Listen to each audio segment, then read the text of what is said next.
नमस्कार दोस्तों, स्वागत है आपका सीपी स्मार्ट क्लासेस में। दोस्तों, सीपी स्मार्ट क्लासेस की तरफ से एलटी ग्रेड की तैयारी के लिए एक प्लेलिस्ट बना दी गई है। आप सबको ये चीज़ मालूम ही है। जो छात्र नए जुड़े हैं, पहली बार चैनल पे आए हैं, वो चैनल को फटाफट जो है चैनल को सब्सक्राइब करके बेल आइकन दबा दें और वीडियो को लाइक और शेयर कर दें। हम आगे बात करते हैं। देखिए, एलटी ग्रेड की तैयारी कैसे करनी है, एक एक चीज़ की जानकारी आपको हमारे चैनल के माध्यम से मिल रही है। और जीएस की क्लास मैं खुद यहाँ पे ले रहा हूँ, बहुत सारे इंपॉर्टेंट क्वेश्चंस भी आपको दे रहा हूँ। लेकिन इन सब के साथ साथ आज जो है एक ये इस मोटिवेशनल वीडियो में आपको सफलता का दूसरा मंत्र बताएंगे। पहला मंत्र हम पहले ही बता चुके हैं। दोस्तों, आगे बढ़ने से पहले जो नए छात्र हैं उनको बता दें कि सीपी स्मार्ट क्लासेस का अपना मोबाइल एप्लीकेशन है जो गूगल प्ले स्टोर पे उपलब्ध है। आप इसको यहाँ सर्च करके डाउनलोड कर सकते हैं। डिस्क्रिप्शन बॉक्स में, वीडियो के डिस्क्रिप्शन बॉक्स पे इसका लिंक भी आपको मिलेगा। उस लिंक को क्लिक करके भी आप डाउनलोड कर सकते हैं। और इसी ऐप के माध्यम से हम एलटी ग्रेड और आगामी आने वाली टीजीटी पीजीटी परीक्षाओं की तैयारी करा रहे हैं। टीजीटी की पिछली बार की परीक्षा में हमारी कोचिंग से बहुत ही अच्छा रिजल्ट निकला है, जबकि केवल पहला साल ही हमारा था हमारी कोचिंग का। एक साल पहले ही हमारी कोचिंग शुरू हुई है और जो फर्स्ट बैच निकला है उसी में से कई छात्रों का चयन हमारी कोचिंग से हुआ है। तो दोस्तों, कोई अन्य जानकारी अगर आपको चाहिए तो आप इस नंबर पे 829 922 6960 पे आप व्हाट्सएप करके जानकारी ले सकते हैं। जो छात्र नए हैं उनको बता दें कि दोस्तों, जो पहला मंत्र हमने बताया था वो ये था कि आपके अंदर इच्छा शक्ति आनी चाहिए। अब आप कहेंगे सर, इच्छा शक्ति होने से ही काम बन जाता है क्या? लेकिन इच्छा शक्ति नहीं, आपके अंदर दृढ़ इच्छा शक्ति होनी चाहिए, बिल्कुल स्ट्रांग इच्छा शक्ति होनी चाहिए। तभी आप जो है इस कदम पे मतलब इस मार्ग पे अगला कदम रख पाएंगे। तो केवल एलटी ग्रेड की हम बात नहीं करते, यहाँ पे सभी परीक्षाओं के लिए यह रूल लागू होता है। और एलटी ग्रेड की परीक्षा सामने है, इसलिए यहाँ पे जो है आप देख रहे होंगे एलटी ग्रेड का लिखा हुआ है। बाकी अगर आप देखें तो यही रूल जो है, जो एलटी ग्रेड में लागू हो रहा है, यही टीजीटी में भी लागू होगा, यही प्राथमिक शिक्षक भर्ती में भी लागू होगा, यही असिस्टेंट प्रोफेसर में, यही पीसीएस में, यही आरओआरओ में, यही यूपी ट्रिपल एससी की परीक्षाओं में, कोई भी परीक्षा आप दीजिए यही रूल वहाँ पर भी लागू होता है।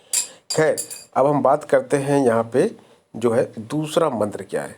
ठीक है, हमने दृढ़ इच्छा शक्ति बना ली और हमको जो है एलटी ग्रेड की भर्ती में शिक्षक बनना है। संकल्प जो हम हर वीडियो में छात्रों से दोहरावाते हैं, तो संकल्प चलिए दोहरा लेते हैं एक बार। मुझे एलटी ग्रेड की भर्ती में शिक्षक बनना है। कमेंट बॉक्स में फटाफट लिख दीजिए, जिससे आपका संकल्प आज का पूरा हो जाए। और जो नए छात्र हैं वो ज़रूर कमेंट करें और कमेंट करने के साथ साथ प्लेलिस्ट में जाए, इस वीडियो की प्लेलिस्ट में जाए। यहाँ पे आई बटन में प्लेलिस्ट दिख रही होगी आपको, इस प्लेलिस्ट को क्लिक करके जो है आप बाकी के वीडियो देख लें, क्योंकि आप थोड़ा सा पीछे हो गए हैं। और जो छात्र रेगुलर जो देख रहे हैं वो तो सारी चीज़ें जान ही रहे हैं। और ठीक है, आज दूसरे मंत्र के बारे में बात करते हैं। दोस्तों, यहाँ पे हम 3 चीज़ें आपको बताएंगे। आप देख पा रहे होंगे लिखा हुआ है सिलेबस, प्लानिंग और टाइम टेबल। तो इन चीज़ों का क्या महत्व है? आपको शिक्षक बनना है, आप शिक्षक बनने के लिए बिल्कुल तैयार हैं। आपने एक सपना देखा और मैंने ये भी बोला था आपको कि ये सपना आपको खुली आंखों से दिन में देखना होगा। आप खुली आंखों से दिन में देख रहे हैं कि राजकीय इंटर कॉलेज का बोर्ड लगा हुआ है और उस कॉलेज के अंदर मुझे शिक्षक के रूप में एंट्री करनी है। जब मैं वहाँ से शिक्षक बनकर निकलूँगा तो मेरी लाइफ क्या होगी, मेरी सैलरी कितनी होगी और इसके साथ साथ समाज में मुझे कितनी इज्जत मिलेगी, इन सब चीज़ों को आपको अपने अंदर महसूस करना होगा। उसके बाद ही इच्छा शक्ति अच्छी तरह से आएगी।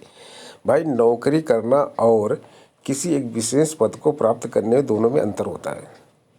मैं बहुत सारे ऐसे लोगों को जानता हूँ जिन्होंने बीईओ का पेपर क्लियर कर लिया और उसके साथ साथ जो है एलटी ग्रेड का पेपर भी क्लियर किया।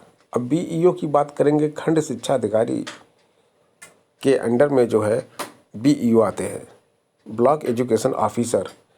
ब्लॉक में जितने भी स्कूल पढ़ते हैं उन सब के वो मालिक होते हैं और 2 नंबर की कमाई ज़बरदस्त उसमें होती है, अधिकारी की पोस्ट होती है, सब कुछ ठीक है। लेकिन एलटी ग्रेड शिक्षक भर्ती के सामने छात्रों ने उस पद को भी ठुकरा दिया और वो छात्र मेरे संपर्क में है अच्छी तरह से। आप हमारे इस चैनल के सफलता की कहानी का जो एक प्लेलिस्ट है उसमें आप देखेंगे तो उसमें एक छात्रा है, उनका वीडियो आपको उसमें मिल जाएगा। वो सिलेक्टेड है और हमारे संपर्क में है काफ़ी दिन से। ठीक है, तो हम यहाँ बात करते हैं, ये जो 3 पॉइंट दिए गए हैं, सबसे पहले हम सिलेबस की बात करते हैं। देखिए, आप एलटी ग्रेड की तैयारी कर रहे हैं तो सबसे पहले आपके हाथ में होना चाहिए एलटी ग्रेड का सिलेबस। ठीक है, सिलेबस आपने अरेंज कर लिया कि भाई क्या क्या आता है इसमें। और एलटी ग्रेड में आपको बता दें कि जीएस भी आता है और सब्जेक्ट भी आता है, तो दोनों चीज़ें आती है। तो सब्जेक्ट का सिलेबस भी आपके हाथ में होना चाहिए आपके, और जीएस का सिलेबस भी आपके हाथ में होना चाहिए। आपके दिमाग में बिल्कुल क्लियर पिक्चर होनी चाहिए कि भाई 150 प्रश्न इसमें आने हैं और इन 150 प्रश्नों में से 30 प्रश्न जीएस के आएंगे और 120 प्रश्न जो हैं आएंगे आपके सब्जेक्ट के। तो इसमें छात्रों का अक्सर एक प्रश्न रहता है कि सर क्या दोनों में अलग अलग कट ऑफ जाएगी, दोनों का अलग अलग हमें पास करना पड़ेगा, मिनिमम नंबर दोनों में लाना पड़ेगा? तो इसका जवाब है नहीं, ऐसा कुछ नहीं है। आपको जो है 150 में स्कोर करना है ज़्यादा से ज़्यादा। यहाँ पे चाहे कम करें, यहाँ पे ज़्यादा करें, या फिर यहाँ पे कम करके आप यहाँ भी ज़्यादा करें, कहीं से भी लाएँ, नंबर आपको लाने हैं बस। आपके प्रश्न सही होने चाहिए। तो सिलेबस में सबसे ज़्यादा इम्पोर्टेंट चीज़ होती है कि आपको पढ़ना क्या है ये पता चल जाता है, और उसके साथ साथ एक चीज़ और आपको पता चलती है कि आपको क्या नहीं पढ़ना है। वो सबसे ज़्यादा इम्पोर्टेंट चीज़ है। और क्या नहीं पढ़ना है वो आप जो है सबसे पहले आइडेंटिफाई कीजिए, क्योंकि उस पर अगर आप अपना टाइम बर्बाद करेंगे, उसको पढ़ेंगे, तो कहीं ना कहीं आप अपना नुकसान करेंगे, क्योंकि जो पढ़ना है वो आप छोड़ेंगे। तो बहुत ज़्यादा नहीं पढ़ना होता है, बहुत ज़्यादा नहीं पढ़ना होता। कुछ छात्र मुझसे बात करते हैं, जब हमारे कोर्स के बारे में बात करते हैं, कहते हैं सर आपका कोर्स जो है कितने घंटे का है, कितने महीने चलेगा, आप पर डे कितने घंटा पढ़ाएंगे? तो मैं उनसे यही बात करता हूँ, भाई आपको सिलेक्शन लेने से मतलब है या बहुत ज़्यादा पढ़ने से मतलब है? तो दोस्तों आप लोग एक चीज़ जान लीजिए, बहुत ही कम पढ़ना पड़ता है सिलेक्शन लेने के लिए। आप यकीन नहीं मानेंगे, मैं कह रहा हूँ आप यकीन नहीं मानेंगे, और वाकई में आप यकीन नहीं मानेंगे। टीजीटी संगीत एक विषय है, टीजीटी में संगीत का एक पेपर आता है, एक विषय है। इसका कोर्स हमने अपने यूट्यूब चैनल पे डाला हुआ, सॉरी यूट्यूब चैनल पर नहीं, एप्लीकेशन पे डाला हुआ है, मोबाइल ऐप पे डाला हुआ है। और वो कोर्स मात्र 34-35 घंटे का है। 34 से लेके 35 घंटे का वीडियो है। इतना वीडियो कोर्स जो है 1 सप्ताह में कवर किया जा सकता है, और इसी कोर्स से 125 प्रश्न पूरे के पूरे आपके जो पेपर हुआ था उसमें आ गए थे। हमारे यहाँ के छात्र 125 में 125 भी करके आए हैं, 124 भी करके आए हैं। हमारे यहाँ के छात्र 50 सीट थी पूरे यूपी में, 10 सीट हमारे यहाँ से निकली है, 10 सीट हमारे यहाँ से निकली है। और पहली बार हमारी कोचिंग चल रही थी। तो जो आपको कहा जा रहा है कि सिलेबस से सबसे पहले आप ये पता लगाइए कि क्या पढ़ना है और क्या नहीं पढ़ना है। अब इस पर हम देखिए विषय वाइज भी चर्चा करेंगे इस पे आगे आगे। अभी हम तो कुछ सामान्य अध्ययन की बात कर रहे हैं, इसके बाद हम धीरे धीरे एक एक विषय को पकड़ेंगे, उसके बारे में भी चर्चा करेंगे। तो ठीक है, ये पता चल गया कि क्या पढ़ना है क्या नहीं पढ़ना। ठीक है, अब यहाँ पे सेकंड चीज़ आती है प्लानिंग। प्लानिंग आपको पढ़नी कैसी है? देखिए बहुत सारे लोग होते हैं जो दिन में पढ़ लेते हैं, बहुत सारे लोग होते हैं रात में पढ़ते हैं, बहुत सारे लोग होते हैं अर्ली मॉर्निंग उठ के पढ़ते हैं, 4 बजे उठ जाते हैं भोर में और पढ़ना शुरू कर देते हैं। कुछ लोग होते हैं कि भाई 4 बजे उठ ही नहीं सकते, कभी नहीं उठ सकते, उनकी आदत नहीं उठने की। उन्हीं में से मैं खुद भी हूँ। मैंने कभी मॉर्निंग में पढ़ाई नहीं की, अपनी लाइफ में कभी नहीं पढ़ाई की मॉर्निंग में। 4 बजे 5 बजे मैं कभी नहीं उठा हूँ। हाँ, रात में मैं 2 बजे 2:30 बजे 3 बजे तक पढ़ सकता हूँ, या तो पूरी रात भी पढ़ सकता हूँ, लेकिन मैं 4 बजे नहीं उठ के पढ़ सकता। तो आपको जैसे लगे पढ़ना, अगर आप मॉर्निंग वाले हैं तो आप मॉर्निंग में ही पढ़िए, अगर आप इवनिंग वाले हैं तो इवनिंग में पढ़िए, नाइट वाले हैं तो नाइट में पढ़िए। दोपहर में बहुत सारे लोगों को नींद आती है, बहुत सारे लोग दोपहर में पढ़ लेते हैं, क्योंकि दोपहर में शांत माहौल रहता है, बहुत सारे शोर शराबा दोपहर में भी नहीं होता है, क्योंकि गर्मियाँ आ रही हैं, गर्मियों में जो है आपको शांति मिलेगी। तो आप प्लानिंग कर लीजिए। प्लानिंग कैसे?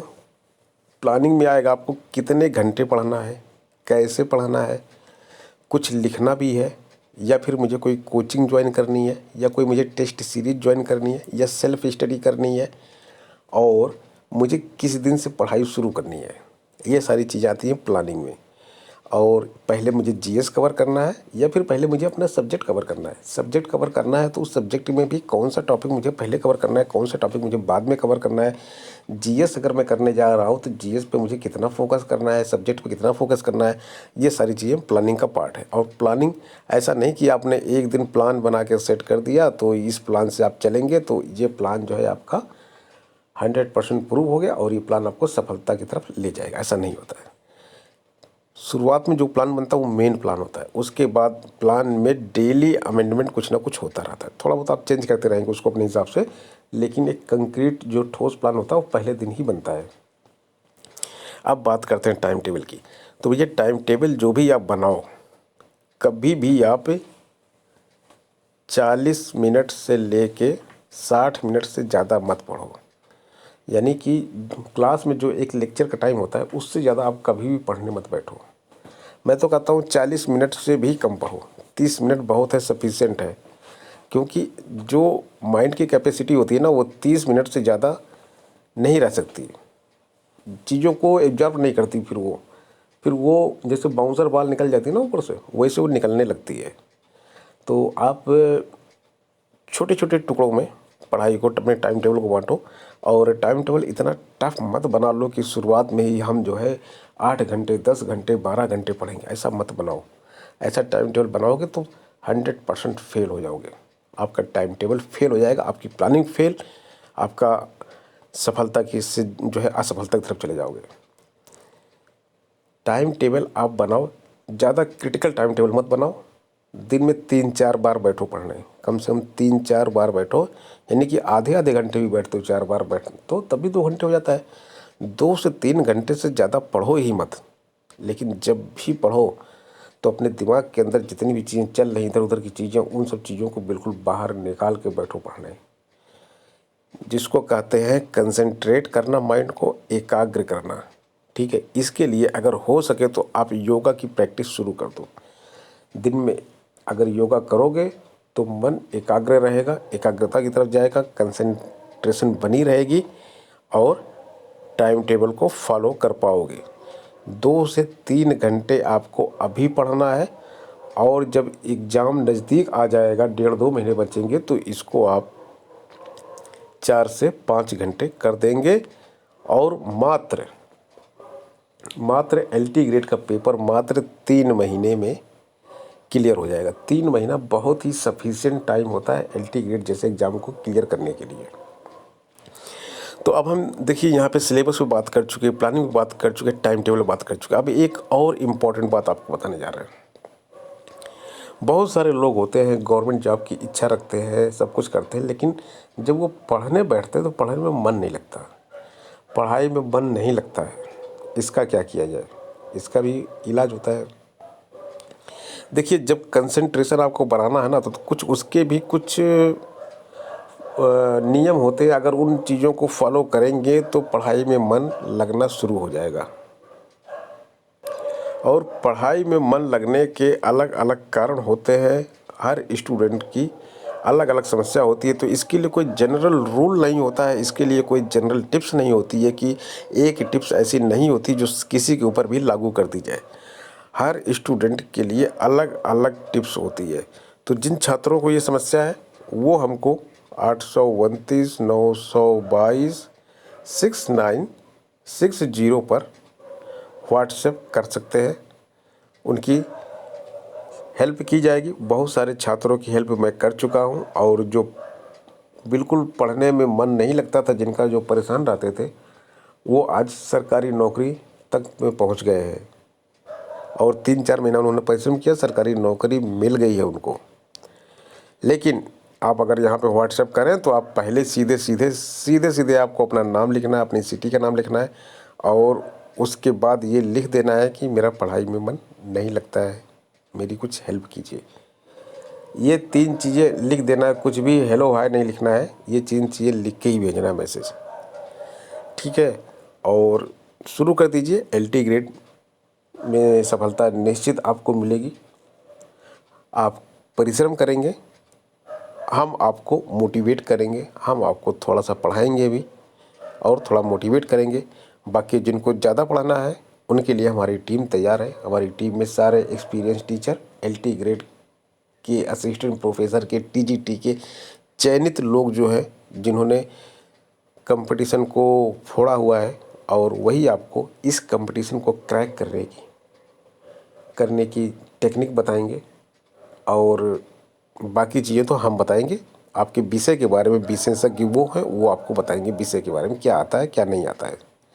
तो दोस्तों मिलते हैं नेक्स्ट वीडियो में कुछ नई अपडेट के साथ। बने रहें CP स्मार्ट क्लासेस के साथ। टेलीग्राम ग्रुप का लिंक डिस्क्रिप्शन बॉक्स में दिया जा रहा है, उसको जरूर ज्वाइन कर लें। धन्यवाद।